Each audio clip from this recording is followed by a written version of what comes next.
Welcome to 5 Dubs by MDDC Press.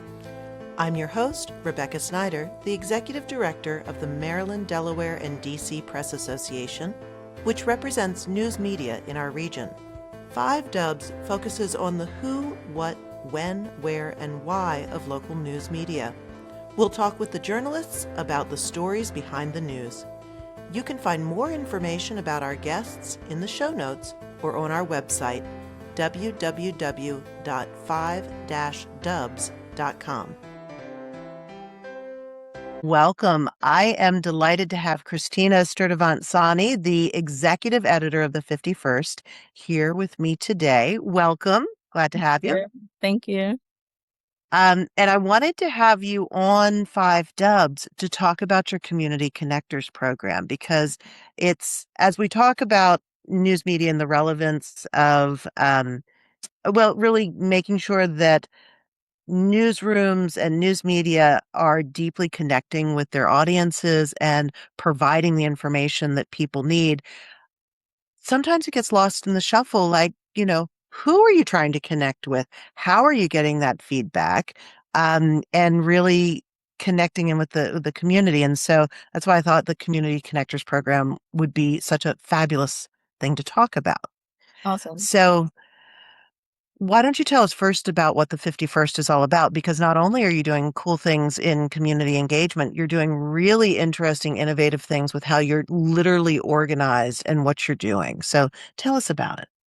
Yeah, we're a worker-led nonprofit news outlet for DC. So instead of being owned by a billionaire and run by C-suite, the journalists actually run the newsroom, and then we produce, the content. We do a lot of service journalism. We believe journalism is a public good, and all DC residents, deserve to have like trustworthy news and information. So we do a lot of how-tos. We just released a voter guide today because there's a big election coming up, a couple big races coming up in DC, and just like giving people the resources and the information they need to understand like opaque processes and just like live better in the city. And then we do a lot of cool profiles and features about people that we think, make DC what it is. So I wanted, are you the only worker-led news organization? There's not a lot around, but are you the only one in our Mid-Atlantic area? We're the only one in DC for sure. There are a couple models in New York. So how does that work on the regular? So are you consensus based or is it more of a cooperative? How does it manifest? So as we like to say, we're building the plane as we fly. But right now, the way it works is we have different committees. I'm the only person who happens to be on every single committee. So we have the editorial, and then we have a governance committee, operations committee, and an audience committee. And so the governance committee, which is 4 of us right now, we make like the kind of like day-to-day decisions, and then we have a worker board where we meet periodically and make like bigger decisions, like hiring decisions and like the budget and things like that. So the different committees kind of approve things within their purview, and then like larger decisions we take to the board. And then there's like a pathway to the board. If you're new, you have to be with us for I think about like 9 months, and then there's like a period where like a trial period, and then you could officially be on the board. So, I mean, you've worked in news media for a long time. How does that feel, just sort of on the ground, as opposed to other business models that you've been a part of? Yeah, one of the things that because I'm a co-founder, but there was like an original like 6. And when they approached me about the 51st and said that it was worker led, it was appealing because I had never worked in a newsroom like that, and I was really interested in like co-op structure and things like that. And so when I got into it, just like the idea of like I've done entrepreneurial endeavors, so I felt what it's like to like be your own boss, but like being your own boss and making decisions like with a small group of like team members who you trust is just like very different than working in a newsroom where you have to go through all these people and like send all these emails and have all these meetings before something gets approved, versus like we can just come together and troubleshoot things and just like make the decisions, right there. It's a lot easier. But I will say that it's a split because I'm doing operations, I'm applying for grants, I'm doing governance stuff, so I can't do all of the editorial too. So it's kind of a lot. It's really interesting being in like a manager position and also a journalist. I wouldn't trade it, but it is like work. It's serious work. Well, it feels like it could be a lot, but you're also, and I feel like this kind of rolls into the Community Connectors program that, you are deeply enmeshed in sort of how you're approaching the work and what you're doing. Like what I really like about the 51st is that you're kind of living your values in really specific and concrete ways. So in the being useful in the service journalism that you're doing and like focusing in some ways like on nuts and bolts strategies for people living better lives sounds so trite, but like living their best life because you're empowering them with information. I feel like that kind of vibes into the newsroom culture as well as what you're doing with the community. Am I getting that right, or is there a through line that you're seeing? Yeah, definitely. Because like say for instance, we had an article last winter and it was about if you're a renter, what to do if you don't have heat in the winter, or like what are your rights? Or we did one for the summer, like what if you don't have AC in the summer?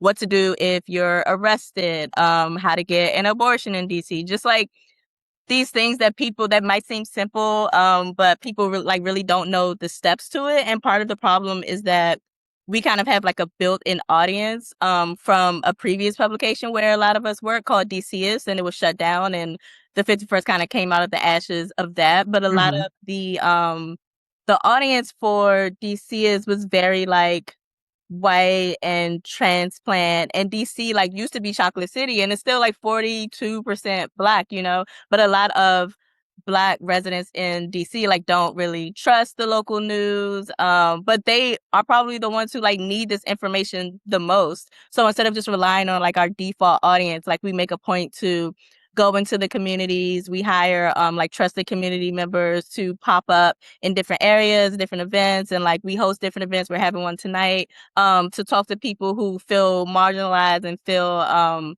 like their stories aren't being told, because like they're the ones who need this service journalism the most, and also like the feedback loop of it all. Like they can pitch us stories and tell us what they're going through so that we make sure that our stories are reflective of them and their experiences. So it feels like when you say community directed, like it really is that feedback loop is super important. And if sort of the core DC population, and I think the white transplant population kind of gets a lot of attention in DC as it's gentrifying and whatnot. But the real sort of history of DC has always been the African American communities and really just strong cultural forces there. Where does that audience get their news if they're not getting it from you? I sort of feel like some of the things that you're putting out there are very like Googleable things, Mhm. but we can't always trust in the Google aspect of things. So, talk to me a little bit about trust and how that kind of is interplaying with how people are getting information. Yeah, we've done a lot of surveying, and I feel like a lot of people in DC get their news from social media. Like a lot of people will say social media, even like my siblings, like my family, my cousins, like, oh, social media. And I'm like, okay, but like what was the outlet? Like Right, let's what was the unpack that. It's handle? not just social And they media. don't know. Like it could have come from the 51st, but in their minds it's just like, oh, social media, like my friend shared it. So we get that answer a lot. We also get group chats. Like a lot of people eat, whether it's like a neighborhood group chat or like a family group chat, and they just share information in there, and which are people that they trust. So that makes sense to get news from them. And then a lot of people watch TV, like local news in DC, like broadcast news is like still a thing, especially for, like older residents. So I think those are the top three places. Um, I mean, the Washington Post still exists, even though they downsized, tremendously. The Washington Mhm. City paper exists, but they might have like one or two reporters now. Axios DC is around and they're doing good work, and CityCats is building. So, and there's another, so there are like And you organizations have the that, Informer. Yeah. yeah, the Informer, the Afro. Um, so there are like legacy publications that are like still holding on, and then there are new ones that are arriving. But yeah, it's a trust thing because when our community connector went out to Ward 7, which is one of the demographics that we cover, they were like, he was like, have you heard of the 51st? And they were like, no, what's the 51st? And then he's like, we want to write stories, about you. And they're like, show us the stories. And at that point, we were very new, so we didn't have any. So it's kind of like, we want to build trust, but they're like, if you build, like, show me. So it's like, we're trying to get the information from them about what they want. And then they're like, show me what you have. So it's kind of like, trying to like figure that part out. But now we have like a dozen stories about Ward 7. We have like a column called Ask a DC Native, because right now for our Community Connector program, the target audiences are people who live in Ward 7, which is like a majority Black ward of the city that's often like marginalized, and then DC natives. And we want to expand to different groups eventually.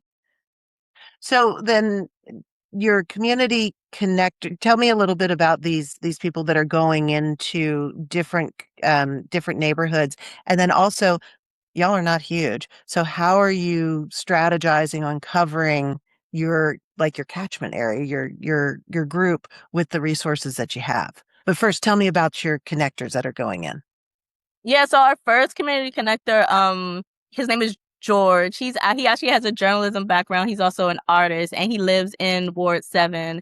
And I guess the way it started was just me being biased and like taking the lead, because initially, like from the very beginning, the 51st was out in the community. They were popping up all over the city in all 8 wards, at farmers markets and places like that, and just collecting loads and loads of information. And then when I came, they were like, we want to do a program that's more like targeted to specific people. And I was like, maybe we should do Ward 7. That's where I grew up, so I'm biased, but also Ward 7 like just doesn't get a lot of attention in Hmm. the city, and they have issues, like real issues, and like just things that they want to see in the news that's not being covered. And so George was already kind of like freelancing for us. So I asked him if he wanted to be our first community connector and just like talk to his neighbors and pop up at farmers markets and like community meetings and things like that, and have one-on-one conversations with different people. And he was like, sure. Like he was like super excited to do it. So that was just kind of like our pilot, was just him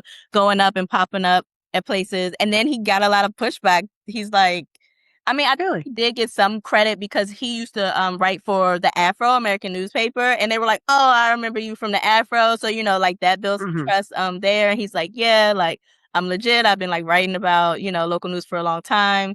And so he was building credibility over time, and I think he's been doing it for maybe like a year and a half now. And then our other community connector for DC natives. Their name is Dwayne, and they're a DC native. They grew up in Ward 8. They're also like a poet and an artist, and like does all these like amazing things. And I had this idea for a live event called Ask a DC Native Live. It's a trivia game show, and I asked Dwayne to Hmm. host it, and he did like a really good job at it. And I was like, you should be more involved with the 51st. And so I asked him if he wanted to be a community connector for DC natives. And so that kind of just happened organically. And so we've been hosting these events, and he's been going out to festivals, and we were talking to people. He does like profiles of DC natives that we put on Instagram. So it's been moving from there. And then we got a $20,000 grant from the Listening Post Collective for Ward 7. Congratulations. Thank you, to get 400 surveys by July. So we're working on that right now. And if we get that done, then we can apply for more money to kind of work on some type of distribution, like news access project. So we're hoping to do that later this year. So the community connectors, are they kind of just like free range roving, like wherever they're going, they're sort of like brand ambassadors, or are you directing them to be like, okay, here's your roster of like festivals and outreach that you're responsible for this week? Yeah, I'm like a super type A person. I love spreadsheets and Airtable, so it's very organized.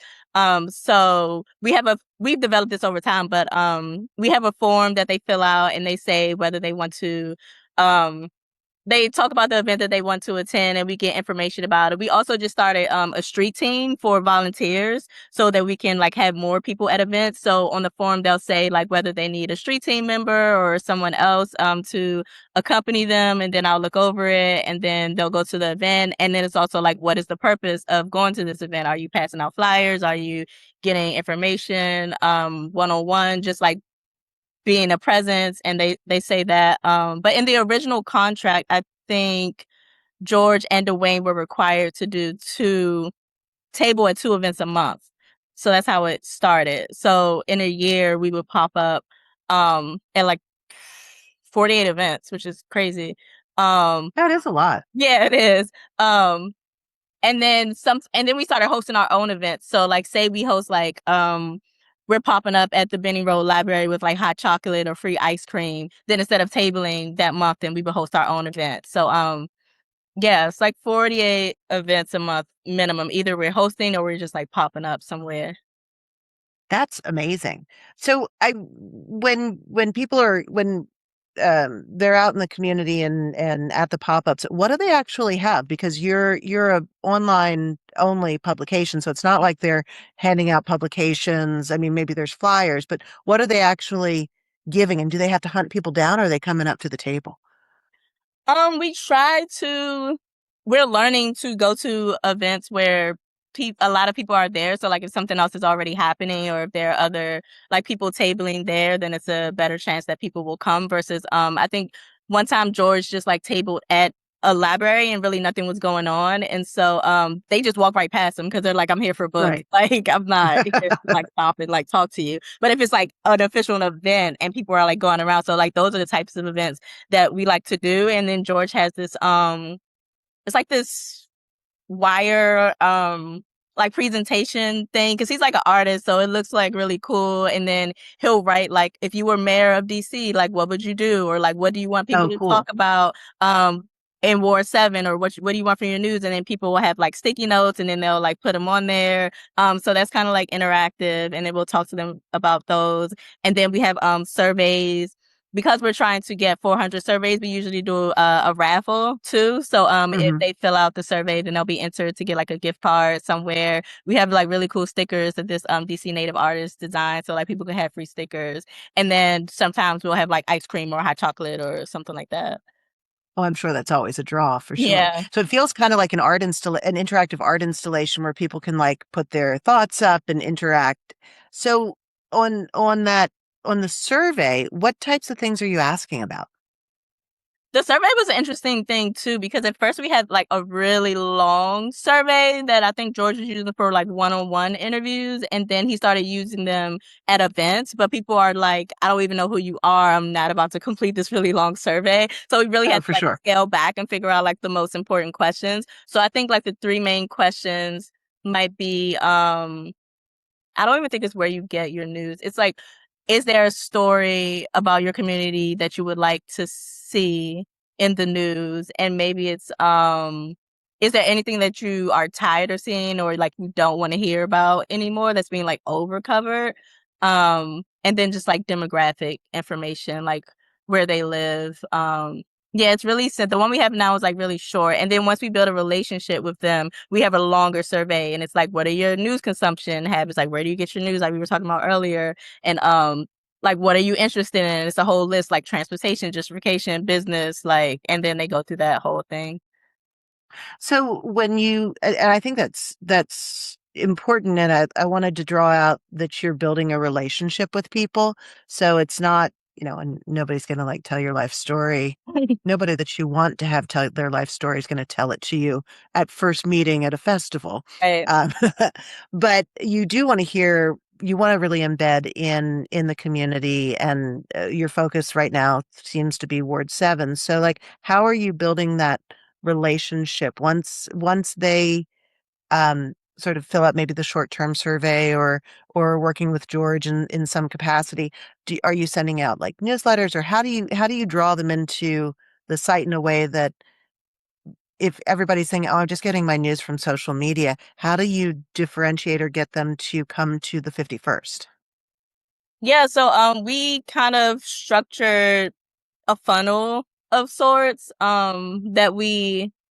that George observed, and we're kind of putting it to work, but not fully right now because we're still in like the early stages. But basically, if somebody like meets us and we're tabling somewhere, that's just like the first touch. They might fill out like a survey, and if they fill out the survey, George recently started doing like monthly emails just for Ward 7 residents specifically, because our newsletter comes out every Thursday, but we do a special monthly email for them about like the top stories that we cover in the month that relate to them specifically, and like upcoming events and things like that, and like how to be involved, and maybe they want to write an opinion piece or ask a DC Native column or things like that. And so yeah, they get on the list, and then that's another way to connect with them. Then some of them like email us pitches or tips, and then he'll Hmm. have a one-on-one conversation with them.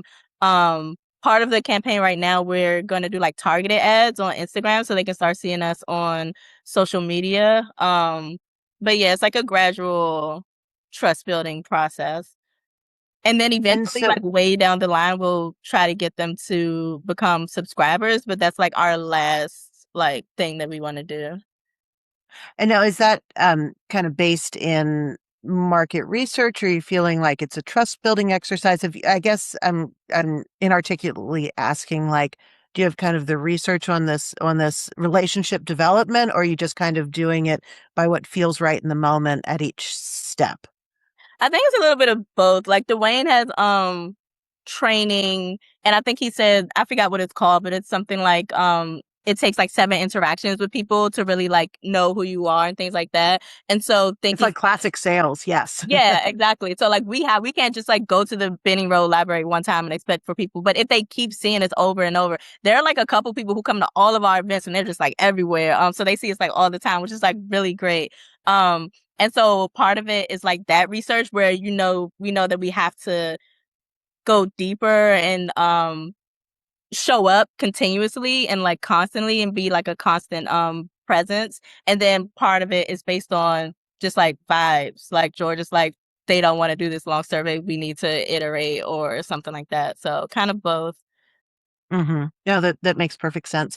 And then I'm wondering, in that you talked earlier about that feedback loop of you're getting information or you're getting ideas. So can you talk about how that's showing up in the site, and maybe some of the instances where you've used ideas from the field and how that worked?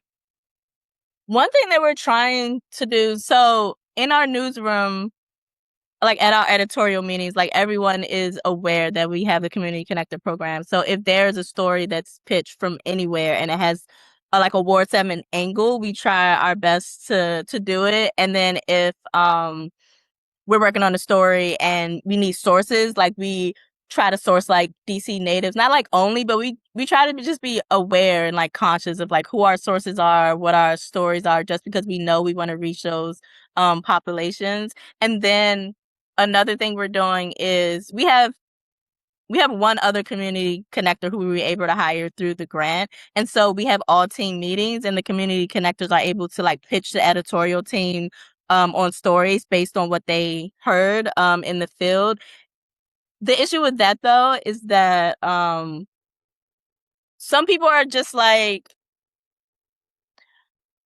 I don't know, like I want a grocery store, or people tend to pitch like topics but not stories. And so Hmm. we have to kind of like train the community connectors to ask the right questions of the people to get an actual story out of them versus just like a topic, like a big wide disparity, just like zoning in on a specific issue or a specific person. So that's something that we're still working on to make sure that the communication and the transition from community connectors to editorial is more like seamless and like coherent. Yeah. So Dwayne and George, I think one had a journalism background because they wrote for the Afro, and but if you're, I mean, journalists tend to be, chatty people and gregarious people out in the world.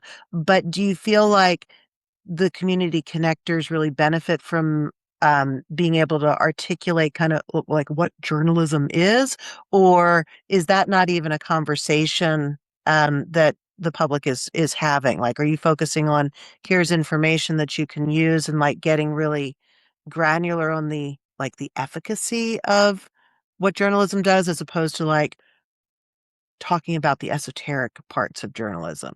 Like I think sometimes in the industry we get all caught up in our heads about like we're saving democracy and like this is the civil society when people really just want to know like where can I get the best chicken wings or whatnot.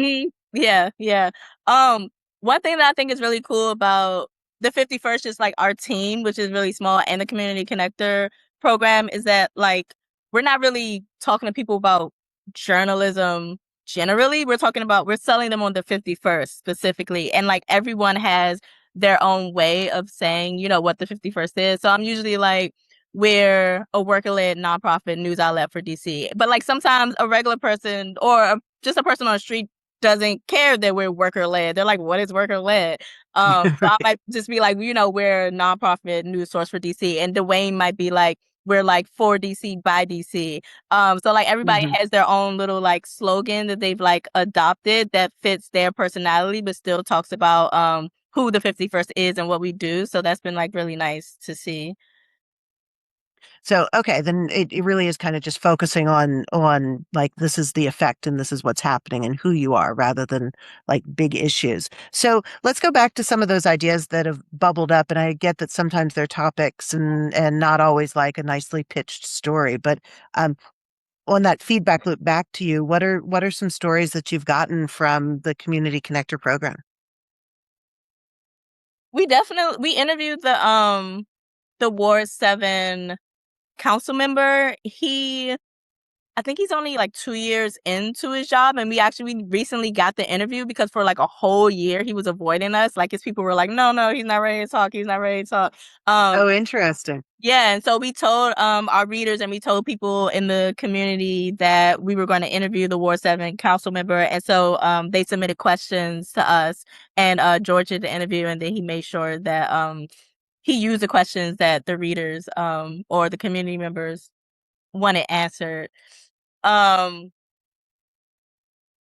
we did a story about this wasn't pitched. This wasn't from the community connector program, but like once people in the community saw it, they were really like grateful that we did it. There was this ice skating rink in DC. I think it's the only ice skating rink in DC in Ward 7. And they were just having a lot of issues with it. And like the kids weren't able to skate for like a year and a half. And like nobody was really like Oh. listening or paying attention. And so we did a story about that. And then everybody was like really like grateful that, we put it out there, and then it eventually opened. Not saying it was gonna open anyway, not saying it was a direct result of our story, but like it eventually opened. And so I think that story had a really big impact with Ward 7 residents.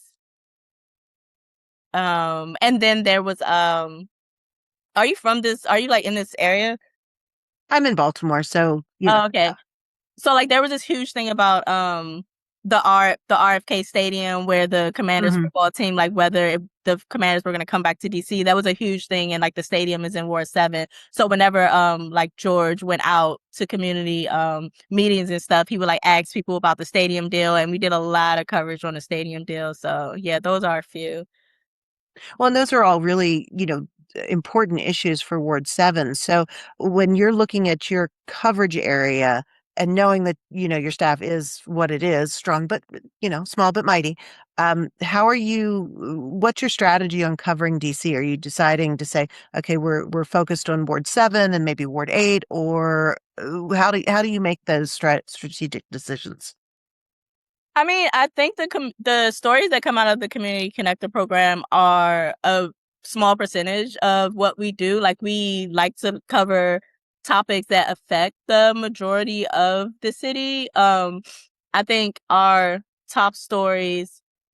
We had an editorial meeting recently, and I think two things came out of that, and I'm trying to figure out how to articulate it. So I think the first one was stories that of people or like places that have like a cult following in DC that like Mm.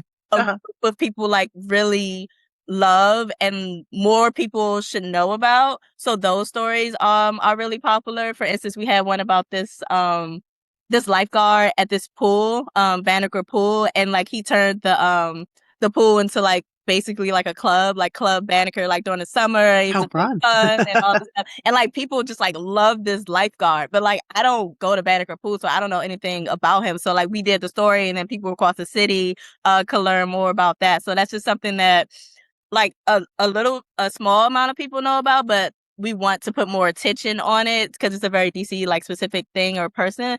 And then there are things where it affects a large majority of the city, but a lot of people don't even know it. Like there was there were Pepco hikes recently, like our utility company. Everybody was getting these really high electric bills, but you're kind of like isolated in your home, so you think it's just you, but it's like, no, Right. it's not just you. And so we like wrote like extensively like on Pepco, and then people are able to be like, oh, okay, it's not me, like it's a citywide thing. So it's either things that are like happening citywide, but like people don't even realize it, and we kind of bring it to attention, or it's things that have like a cult following and like more people should know about it. So that's kind of how we look at like features and news. And then also because we're not like a breaking news site, if something happens right away, we're not going to try to like get it up the fastest. We're more like a 2 day, 3 day. So this happens, now what? Like we elected a new mayor. What does this mean for you? Or the Potomac River sewage spill happened. Like, how is this going to affect you long term? So, like,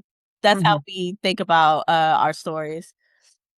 I like that. And so you had talked earlier about trying to prioritize DC natives in your when you use your sources and things like that. How are you sourcing your sources? How are you creating those connections?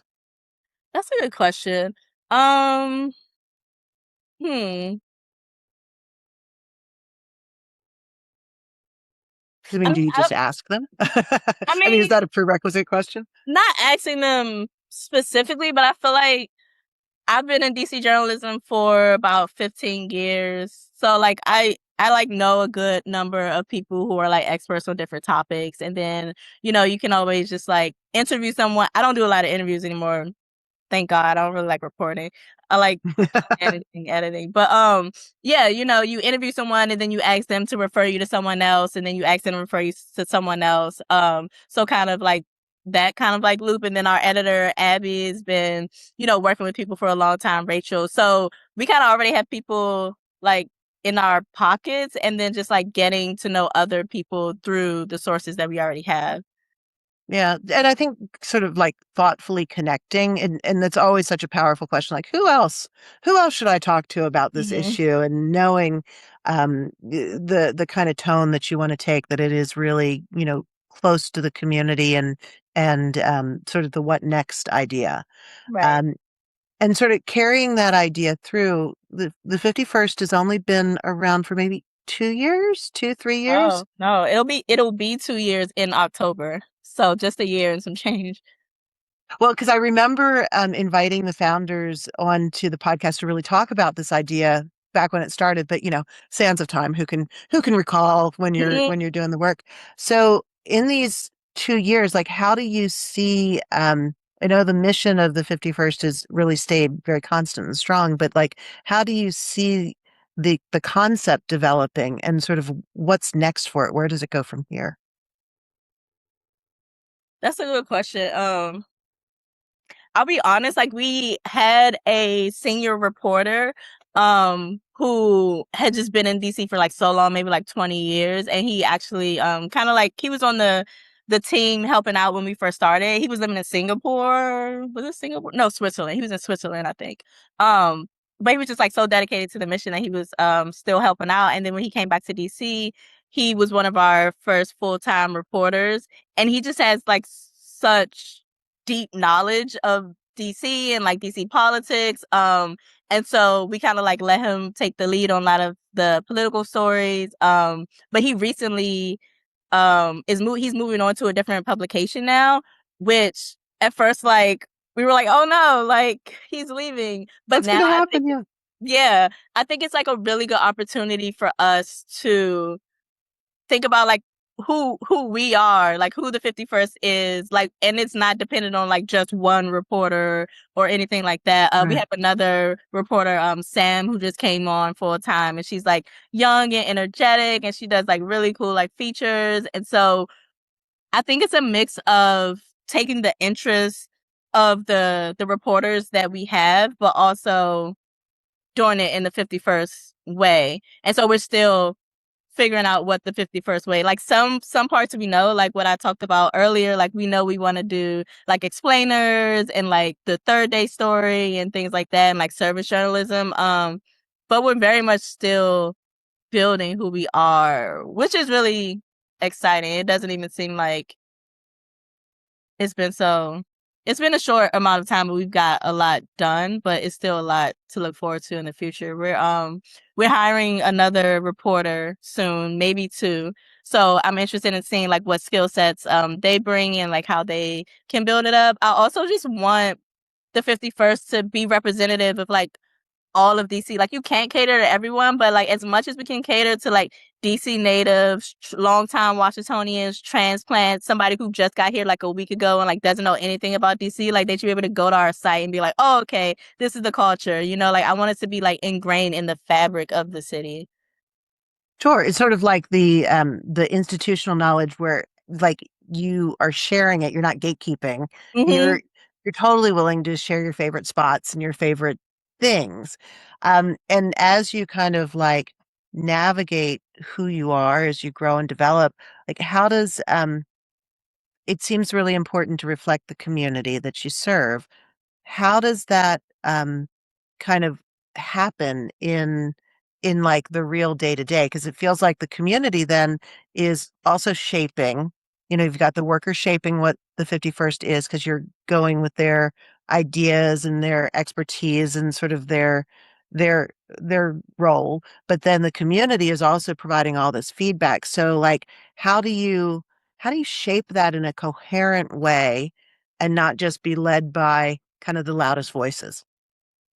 Yeah, that's a good question. So, like, in addition to the community connector program, our audience team is like really awesome. So, Maddie, who's our director of growth and development, like she's on social media way more than she wants to be on social media, but she's like really good at like monitoring our accounts and when people add us and like mention us and like DM us, and she'll like bring that to our Slack and be like, a lot of people are like talking about this thing, like we should, keep an eye out on this topic. Or also, we have like our pitches and tips inbox, which my colleague Abby monitors, and then we have this thing called U Street. So if there's like something going on, like Pepco hikes, and we want to get more information about that, in our newsletter, it'll in our U Street section, it'll link to like a form that we created, and they can like tell us more about it. So those are like three ways that we keep up with like the community and like what people are saying, what people are talking about, and then we bring them to our editorial meetings and just try to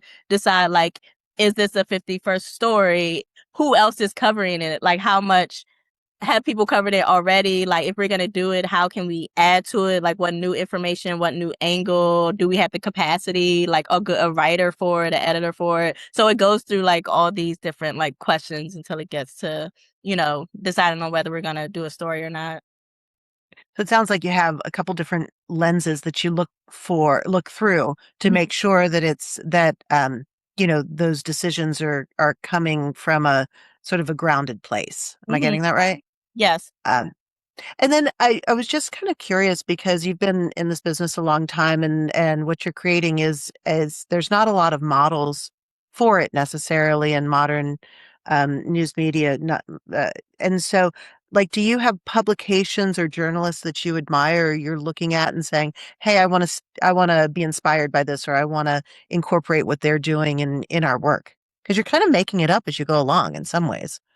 Yeah, before I came on, I think so DC is shut down I think in February 2024, and then the co-founders started organizing maybe around like March or April, and then around that time they identify a few publications. A couple of them were in New York and a couple of them are in Chicago. I'm trying to think of it. I know like Block Club Chicago gets a lot of attention because they have like a special program. Also, Defector Media in New York. Hmm. And there's another New York based one. So I think they talked to maybe like at least 4 or 5 of co-founders of similar news organizations, whether they're like worker owned or worker led or like a co-op to kind of like look to, and they gave them a lot of great feedback. So yeah, I think we don't have any in DC, which is fun because Hmm. like we get to be that. But there are others Yeah. that we have looked to, and it's funny because I think my coworker said recently how she maybe was at a conference or something and she met someone who we had went to for advice early on, and then he was like, "Oh, we've been watching the 51st, and now like we feel like we're competing against you guys, like we're trying to like live up to what you're doing." And she's like, "Oh my god!" Oh, wow. So yeah. That's so fun. And actually, it strikes me that like the Baltimore beat, which I'm more familiar with, and Lisa Snowden, who both super terrific have that sort of like deep community Mhm. engagement. And it really feels like that coverage is kind of bubbling up as opposed to in many times, like um, news gathering is happening up here and being pushed down.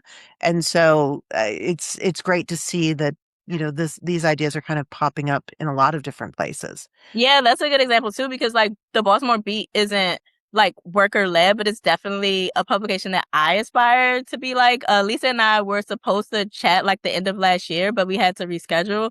But like I've just been like watching them from afar, and I'm like they have these like weekly or like monthly like happy hours. It's just like they have that Mm. annual event. My coworker Maddie and I went to Baltimore to like watch their documentary. The Beat Goes On. Oh yeah, Like so, it's inspired. So yeah, they definitely feel like they are entrenched in like the culture and like the city of Baltimore. Like I definitely look to them for that. yeah. And so, as you are kind of looking forward to what's next, tell me, you're grant funded, and you have some events. So, like, for people who are interested in engaging with the 51st, how do they do that? Where do they go? What do they do? Yeah, we're actually mostly reader funded, which is like very Oh, unique okay. for us. Like we are sustained through our members. Like we're a free publication, but we have I think maybe like at this point 85% of our funding is directly from like people who pay, monthly for us. And then we get grants and then we get large donations. But yeah, they can go to 51st.news. I think it's like slash like sign up to become a member or And just it's 51ST, right? It's not yes, 50, it's not written yeah. out. It's 51st.news. Yeah, and then they can sign up there. Just become a regular subscriber. Like you don't have to pay at all. But then if you end up loving us, then you can become a paid member or you can make a one-time donation because we're like really powered by the people. Because like people are fickle, but also grantors are too and foundations. So you can't always So depend on true. like that money. And then the money from members are recurring versus like you might get like one $100,000 grant, but it's just for like that period and you might not be able to get it again. So we're really like dependent on like individuals to support us. Yeah. So actually, I wanted, and I know we need to wrap up, but we could talk forever. I'm curious though, Humanities DC has their community journalism program where they're helping community members not necessarily get published, but learn some of the tenets of like news gathering and whatnot. Um, are you, and I would imagine because you're so deep in the community that you have people who want to write for you and want to do that. So do you ever, kind of team with organizations like Humanities DC, or do you accept submissions? And like, is there inherent tension with like getting all those contributors, or do you have like a place for that? Yeah, that's an interesting question. We actually were just at the Humanities DC graduation last night, my coworker and Oh, fun. on the panel. And I actually there's a woman named Dana Brozos Keller. She was a fellow at Humanities DC and she came up with the program, and so I helped her run it for like the first 2 years a couple years ago before I started the 51st. And so part of the program is the community members will write an article and they get placed in different local publications. So Abby, one of our editors, was just talking to me earlier today about a story that we're going to publish from the community journalism program, which is like really cool to be partnering with them in that way. Also, one of our community connectors, Jennifer, she is an alumni of the community connector program. And then we had another digital community connector on a contract basis, and he just graduated from the program. So there's a lot of like synergy between like us and them. So yeah. That's so cool. Mm-hmm. And then I just wanted to, as we wrap up, I wanted to give you the last word and ask you why the 51st is so important to DC. I just think that trustworthy local news is important to DC.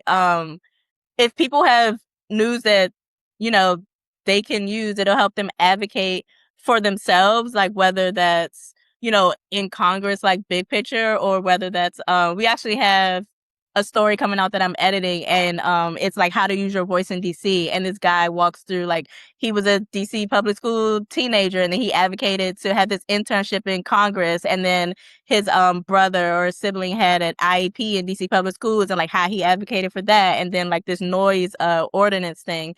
And so I feel like giving people the tools and resources to like use their voices and advocate for themselves, and also just like live, you know, more fun lives. We have weekend events, we have roundups about like how to get civically engaged. So I think it's a good balance of like the fun and the holding truth to power, like holding public officials accountable. So we have like a really good balance of that.